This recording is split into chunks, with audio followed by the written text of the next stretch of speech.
Hello friends, नमस्कार। मैं हूं आपकी अपनी उमाश्री। आपका बहुत बहुत स्वागत करती हूं। आज मैं आपको बता रही हूं चाय की पत्ती से राजयोग कैसे बनाएं और चाय की पत्ती से अपने पाप ग्रहों की शांति कैसे करें। तो चलिए आज का वीडियो शुरू करते हैं। मैं हूं आपकी अपनी उमाश्री। आपको बहुत आशीर्वाद देती हूं, परमात्मा से आपके कल्याण की कामना करती हूं। तो आइए आज का नवीन वीडियो शुरू करते हैं। मित्रों, चाय की पत्ती जो होती है शनि ग्रह को रिप्रेजेंट करती है, लेकिन ये जब इसमें कुछ हर्ब्स डाल दिए जाएँ, खुशबू डाल दी जाए, तो ये शुक्र ग्रह को भी अच्छा करती है। तो कुल मिला के चाय की पत्ती जिनके लिए शनि खराब है, 7.5 चल रही है, शनि मार्केश है, शनि अशुभ है, अशुभ स्थान में बैठा है, कोई अच्छे फल नहीं दे रहा, आए दिन आकस्मिक परेशानियां लगी रहती हैं, रोग रिपू ऋण से परेशान है, कुल मिला के नेगेटिव थॉट हैं, घर में बहसबाजी होती रहती है, घर में नेगेटिव थॉट के चलते तरह तरह के क्लेश होते रहते हैं, शक वहम चलता रहता है घर के अंदर रिश्तों में। तो कुल मिला के किसी भी तरह की परेशानी हो मित्रों, आपको क्या करना है, एक काले कपड़े में चाय की पत्ती बांध लेनी है और सिर से लेके पैर तक उसार कर उसको किसी गरीब को दे देना है। वो गरीब अगर चलने में असमर्थ हो तो बहुत बढ़िया, बढ़िया तो नहीं है वैसे, बहुत दुख की बात है, लेकिन यहाँ बढ़िया से तात्पर्य दूसरे अर्थ में बोल रही हूँ आपको कि आपको देना है और उस दृष्टि से बढ़िया। बाकी भगवान ऐसा दिन किसी को ना दिखाए कि किसी को चलने में दिक्कत हो। तो यहाँ मेरे शब्द का सही अर्थ लेना, क्योंकि मैं अच्छे अर्थ में ही इस बात को बोल रही हूँ। तो इस तरह से कोई भी मनुष्य जो चलने में असमर्थ हो, उनकी आपको टाइम टू टाइम सहायता करनी चाहिए। हर शनिवार को चाय की पत्ती उनको एक डिब्बा आप गिफ्ट में दे दें। अब आप चाहे इसे दान समझें या गिफ्ट समझें, लेकिन इससे आपका शनि शांत होगा और आपकी परेशानियाँ कम होगी। इसके अलावा जिनके लिए शनि योग कारक है, वृषभ लग्न, तुला लग्न, जिनके लिए लग्नेश है, मकर कुंभ लग्न, जिनके लिए लग्नेश का मित्र है, मिथुन कन्या लग्न, ऐसे लोग अपने शनि को अच्छा करें। और आपको पता है कि जो चाय की पत्ती से शनि को अच्छा तो कैसे कर सकते हैं आप, जैसे कि जो ये सौंदर्य प्रसाधनों में भी बड़ा बढ़िया काम करती है चाय की पत्ती। चाय की पत्ती में अगर आप रिंस करते हैं बालों को तो बहुत अच्छी कंडीशनर का काम करती है ये, और इससे बाल में शाइनिंग आती है। यदि आप बहुत टायर्ड फील कर रहे हैं तो ये जो टी बैग्स है, इसको आप अपनी आइज़ पर रख लीजिए, हल्का सा ठंडा 2 मिनट मतलब फ्रिज में रख के, ये ठंडा हो जाएगा, फिर अपनी आँखों पे रख लीजिए। इससे आँखों में चाय जाए नहीं, इसका ध्यान रखें आप कि गीला ना हो। लेकिन ऐसा करने से आपकी जो थकान है वो मिट जाती है और आँखों का सौंदर्य भी बढ़ता है। लेकिन इसमें जो सबसे ख़ास बात ये है, मतलब ये काम सावधानी से करें। आप ये ना बोलें दीदी आपने क्या बता दिया, मेरे तो आंखों में चाय चली गई, ये सब नहीं होना चाहिए। सावधानी की रिस्क आपकी है, मेरा काम है सलाह देना आपको। और ये मैं पहले ही कह रही हूँ, उसको गीला नहीं करना है, इसको बस ठंडी होनी चाहिए हल्की सी, तो नमी हो जाएगी, ऑटोमेटिकली मॉइश हो जाएगा ये। और टी बैग्स को रखने से थकान मिटती है। आंखें बंद करके आप चाहें तो इसको कॉटन में लपेट सकते हैं, किसी कपड़े में भी लपेट सकते हैं, जिससे वो रिस्क बिल्कुल नहीं रहेगा आपको और हल्की सी आपको थकान मिट जाएगी, लेकिन कपड़ा पतला होना चाहिए।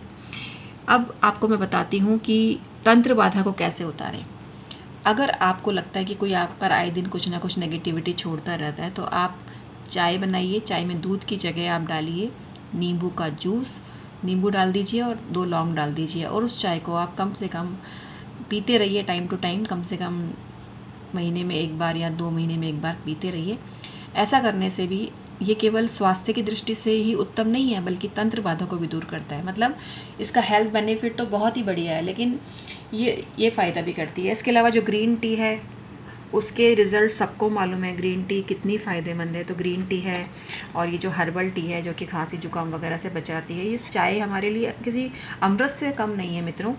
तो आज आपको मैंने बताया कि इस चाय के जो प्रयोग हैं ये आपके स्वास्थ्य को तो उत्तम बनाती ही है, लेकिन अब चाय पीने के कुछ लोग कारण बताते हैं चाय नहीं पीनी चाहिए ज़्यादा। वो आप अपने स्वास्थ्य के हिसाब से देखिए कि आपको पीनी है या नहीं पीनी है। भाई मैं तो पीती हूँ चाय और मुझे बहुत पसंद है, और जब भी कुछ ताजगी की महसूस होती है, क्योंकि जो लोग दिमाग का काम करते हैं, लिखने पढ़ने का काम करते हैं, उनको तो चाय की ज़रूरत पड़ती है। अब वो आप चाहे ग्रीन टी पिएँ या नॉर्मल टी पिएँ, वो आपकी इच्छा है, इट्स अप टू यू। लेकिन कुल मिला के आज जो मेरा उद्देश्य है, चाय के गुणों को बताना नहीं है। चाय आपको पीनी है या नहीं पीनी है ये आपकी मर्जी है टोटली।